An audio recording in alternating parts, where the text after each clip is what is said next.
ನನ್ನ ನಂಬಿಕೆ ಕಥೆ ಪಾತ್ರ ಎಲ್ಲ ಹೆಚ್ಚು ನೈಜವಾಗಿರುವ ಅನುಭವ ಮೂಲದಿಂದ ಬರಬೇಕು ಸಾಧ್ಯವಾದಷ್ಟು.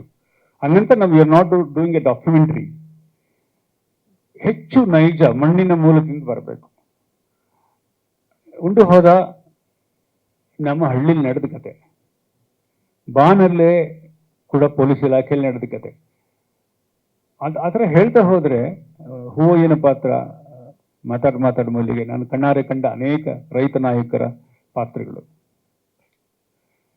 ಸೊ ನಾವು ಹೆಕ್ಕುವಾಗ ಆದಷ್ಟು ಜೀವನಕ್ಕೆ ಹತ್ರ ಇರುವಂಥ, ಯಾರಿಗೋ ತಾಕುವಂಥ, ಯಾರಿಗೋ ಕಷ್ಟವನ್ನು ವಿವರಿಸುವಂಥ, ತಳಮಳವನ್ನು ವಿವರಿಸುವಂಥ ಸನ್ನಿವೇಶ ಇರಬೇಕು.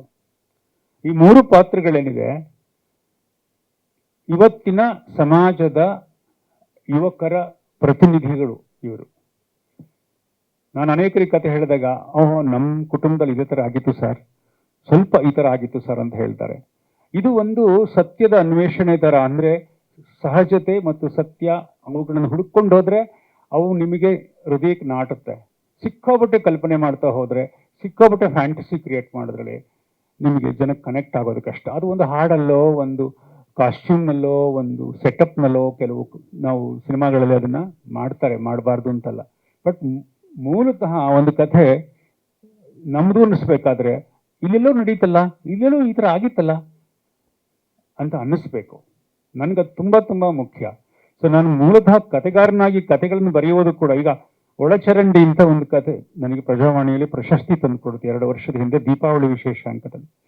ಅದು ನಮ್ಮ ಬೀದಿಯಲ್ಲಿ ನಡೆದ ಒಂದು ಸಣ್ಣ ಘಟನೆ.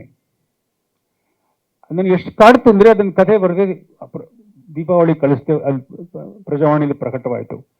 ತುಂಬ ಜನ ಕೇಳಿದ್ರು ಇದು ಹೇಗೆ ನಿಮಗೆ ಹೊಳೆಯಿತು ಅಂತ. ನಿಜವಾಗಿ ಅದು ಯಾವುದೇ ಬೀದಿಯಲ್ಲಿ ನಡೆಯುವಂಥ ಘಟನೆ, ಸಾಮಾನ್ಯವಾದ ಘಟನೆ. ಒಂದು ಒಳಚರಂಡಿ ಎನ್ನುವಂಥದ್ದು ಇವತ್ತು ಬೆಂಗಳೂರಿನಲ್ಲಿ ಕಸ, ಫುಟ್ಪಾತು ಎಷ್ಟು ಇಶ್ಯೂಗಳ ಹಿಂದ್ಗಡೆ ಬರ್ತಾ ಹೋಗ್ತವೆ ಅಂದರೆ ಅದು ಗೋಯಿದ ತಕ್ಷಣ ಅನ್ಸುತ್ತೆ ಹೌದು ಇದು ಈ ಥರ ಅಂತ. ಹೀಗೆ ಹೇಳುವಾಗಲೂ ನಾವು ಅದನ್ನ ಡಾಕ್ಯುಮೆಂಟ್ರಿ ಮಾಡದೆ ಅದಕ್ಕೊಂದು ಆರ್ಟಿಸ್ಟಿಕ್ ಟಚ್ ಕೊಟ್ಕೊಂಡು, ಅದಕ್ಕೆ ಸಿನಿಮ್ಯಾಟಿಕ್ ವ್ಯಾಲ್ಯೂ ಕೊಟ್ಕೊಂಡು ಅದನ್ನು ಚೆನ್ನಾಗಿ ಪ್ರೆಸೆಂಟ್ ಮಾಡಬೇಕು. ಯಾಕೆ ಹೇಳ್ತೀನಿ ಅಂದರೆ, ನಮ್ಮ ಗೆಳೆಯ ಹೇಳಿದ್ರು ಈಗ ಸಿಯಾಟಲ್ ನಗರನ ಎಷ್ಟು ಚೆನ್ನಾಗಿ ಚಿತ್ರೀಕರಿಸಿದ್ದಾರೆ ಅಂದರೆ, ಅಲ್ಲೊಂದು ಬೀಚ್ ಇದೆ, ಕೆನಾನ್ ಬೀಚ್ ಅಂತ, ಬಹಳ ದೊಡ್ಡ ಪ್ರಸಿದ್ಧವಾದ ಪ್ರವಾಸಿ ಜಾಗ. ಸಿಯಾಟಲ್ನಿಂದ ಸುಮಾರು 300-400 ಮೈಲಿ ಹೋಗಿದ್ರೆ ಸಿಗುತ್ತೆ. ಪೆಸಿಫಿಕ್ ತೀರದ ಒಂದು ಬೀಚ್, ದೊಡ್ಡದೊಂದು ಬಂಡೆ, ಅದ್ರ ಪಕ್ಕ ಒಂದು ಪುಟ್ಟ ಬಂಡೆ, ಒಳ್ಳೆ ಅಮ್ಮ ಮಗಳು ಇದ್ದಂಗಿದೆ ಅದು. ಅದನ್ನ ನಮ್ಮ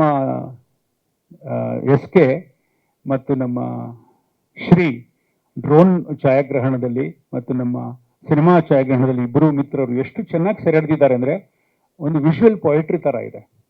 ಹಾಗಾದ್ರೆ ಆ ವಿಜುವಲ್ ಪೊಯಿಟ್ರಿ ತಗೊಂಡು ಏನು ಮಾಡ್ಬೇಕು ನಾವು ಅಂದರೆ, ಅದು ಕಥೆಯ ಭಾಗವಾಗಿದೆ, ನಮಗೆ ಆ ಸನ್ನಿವೇಶದ ಭಾಗವಾಗಿದೆ.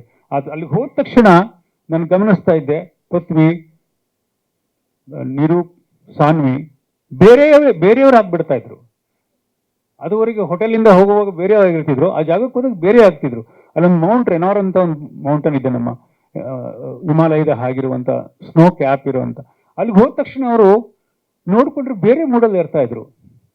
ಅದು ಆ ಥರ ಪರಿಕರಗಳು ಬರಬೇಕು. ನಮ್ಮ ಶಿವು ಕೊಡ್ತಿದ್ದಂಥ ಆರ್ಟ್ ಸಪೋರ್ಟ್ ಇರ್ಬೋದು, ಅಥವಾ ಮೇಕಪ್ ಇರ್ಬೋದು, ಕಾಸ್ಟ್ಯೂಮ್ ಇರ್ಬೋದು, ಎಲ್ಲ ಸೇರಿ ಅವ್ರನ್ನ ಒಂದು ಪುನರ್ಭವ, ಹೊಸ ಹುಟ್ಟು ಮಾಡುತ್ತೆ.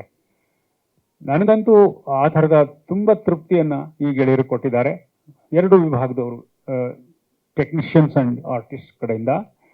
ಹೀಗಾಗಿ ನಾನು ಮೊದಲ ತಳಪಾಯ ಹಾಕುವಾಗ, ಕತೆ ಹುಡುಕುವಾಗ ಆದಷ್ಟು ಸಹಜತೆಗೆ, ನಾನು ತಪ್ಪು ಮಾಡಿದ್ದೇನೆ, ಆ ಸಹಜತೆಯನ್ನು ಬಿಟ್ಟು ತಪ್ಪು ಸಿನಿಮಾ ಮಾಡೋಕ್ಕೆ ಹೋದಾಗ ಬಿದ್ದಿದ್ದೇನೆ, ಎಡವಿದ್ದೇನೆ. ನಾನು ಮಾಡಿದ್ದಿಲ್ಲ, ಗೆದ್ದಿಲ್ಲ.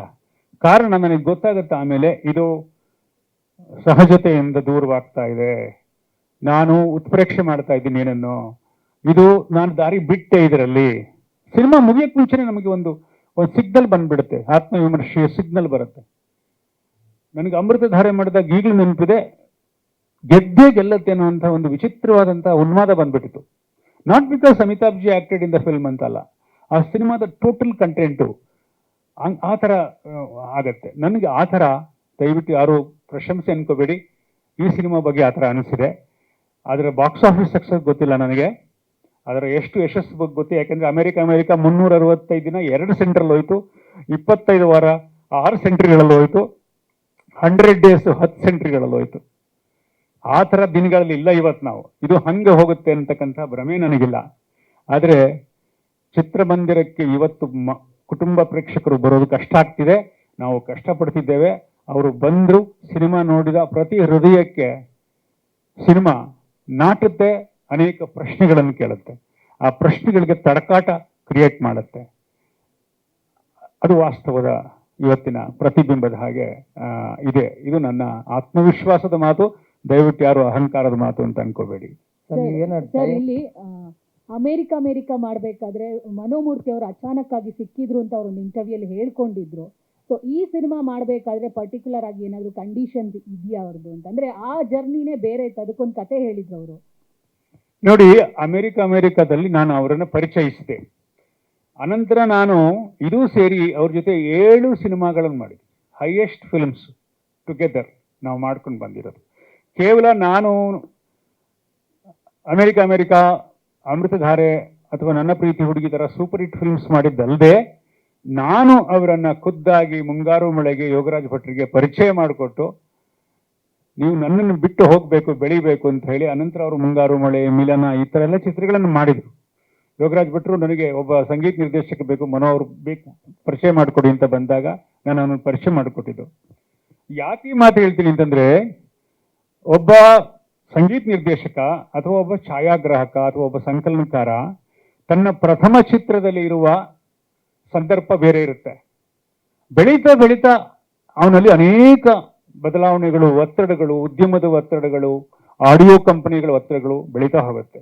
ಹಾಗಾಗಿ ಮನೋಮೂರ್ತಿ ಫಸ್ಟ್ ಡೇ ನಾನು ಪರಿಚಯ ಮಾಡಿದಾಗ ಈಗಲೂ ಹಾಗೆ ಇದ್ದಾರೆ ಅಂತಲ್ಲ, ಈಗ ಸಾಕಷ್ಟು ಬೆಳೆದಿದ್ದಾರೆ. ಅವರು ಸಾಕಷ್ಟು ಸಿನಿಮಾ ಮಾಡಿದ್ದಾರೆ, with me and without me. Unfortunately ಇವತ್ತು ನಮ್ಮ ಜೊತೆಗೆ ಇಲ್ಲ ಅವರು. ನೆಕ್ಸ್ಟ್ ಪತ್ರಿಕಾಗೋಷ್ಠಿಗೆ ಅವ್ರು ಬರ್ತಾರೆ, ಬಹುಶಃ ಹಾಡುಗಳ ಜೊತೆಗೆ ಬರ್ತೀವಿ. ಸೊ ಇದರಲ್ಲೂ ಕೂಡ ಆದರೆ ಅವರ ಕೆಲಸ ಮಾಡುವ ಕ್ರಮ ಇದೆಯಲ್ಲ, ಅದರಲ್ಲಿ ಒಂದು ಸ್ವಲ್ಪ ಅವರು ಮುಕ್ಕಾಗಿಲ್ಲ. ಅದೇ ಕಮಿಟ್ಮೆಂಟ್ ಇರುತ್ತೆ. ಒಂದು ಸಂದರ್ಭಕ್ಕೆ 10 ಟ್ಯೂನ್ಗಳನ್ನು ಮಾಡ್ತಾರೆ, ಚರ್ಚೆ ಮಾಡ್ತಾರೆ. ನಾನು ಈ ಸಲ ಅವ್ರಿಗೆ ಕೇಳ್ಕೊಂಡೆ, ನಾನು ದಯವಿಟ್ಟು ಹಿನ್ನೆಲೆ ಸಂಗೀತಕ್ಕೆ ಒಬ್ಬ ಹೊಸ ಪ್ರತಿಭೆಯನ್ನು ಬಳಸ್ಕೊಳ್ಳೋಕೆ ಅವಕಾಶ ಕೊಡಿ ಅಂತ. ಅವ್ರಿಗೂ ತುಂಬ ಒತ್ತಡಗಳಿತ್ತು. ಸೊ ನಕುಲ್ ಅಭ್ಯಂಕರ್ ಇದಕ್ಕೆ ಬಹಳ ಅದ್ಭುತವಾಗಿ ಬ್ಯಾಕ್ಗ್ರೌಂಡ್ ಸ್ಕೋರ್ ಮಾಡಿದ್ದಾರೆ. ಅದಕ್ಕೆ ನಾವು ಬುಡಾಪೆಸ್ಟಲ್ಲಿ ಹಂಗೇರಿಗೆ ಹೋಗಿ, ಖುದ್ದಾಗಿ ನಾನು ಹೋಗಿ ಅಲ್ಲಿ ರೆಕಾರ್ಡ್ ಮಾಡಿಸಿ 4 hours ಲೈವ್ ಸಿಂಫೋನಿ ಈ ಚಿತ್ರಕ್ಕೆ ನಾವು ಬಳಸಿದ್ದೀವಿ. ಇದೆಲ್ಲ ಯಾಕೆ ಹೇಳ್ತೀನಿ ಅಂತಂದರೆ, ಮನೋಮೂರ್ತಿ ಅವರು ನನ್ನ ಸ್ನೇಹ ಅಬಾಧಿತವಾಗಿ ಇಷ್ಟು ವರ್ಷ ನಡ್ಕೊಂಡು ಬಂದಿದೆ. ಅವರು ನನ್ನನ್ನು ಮೀರಿಯೂ ಬೇರೆ ಒಳ್ಳೆಯ ಅದ್ಭುತವಾದ ಸಿನಿಮಾಗಳನ್ನು ಮಾಡ್ಕೊಂಡು ಬಂದಿದ್ದಾರೆ. ಇದಕ್ಕೂ ಕೂಡ ಅದ್ಭುತವಾದಂಥ 4 ಹಾಡುಗಳನ್ನು ಕೊಟ್ಟಿದ್ದಾರೆ. ಆ 4 ಹಾಡುಗಳನ್ನು ನಾವು ಮುಂದಿನ ಗೋಷ್ಠಿಯಲ್ಲಿ ನಿಮಗೆ ಖಂಡಿತ ತೋರಿಸ್ತೀನಿ. ಅದರ ಮೌಲ್ಯ ನಿರ್ಣಯನ ನೀವು ಮಾಡಬೇಕು. ಚೆನ್ನಾಗಿದ್ದಾವೆ, ನಮಗೆಲ್ಲ ಇಷ್ಟವಾಗಿದ್ದಾವೆ ಹಾಡುಗಳು.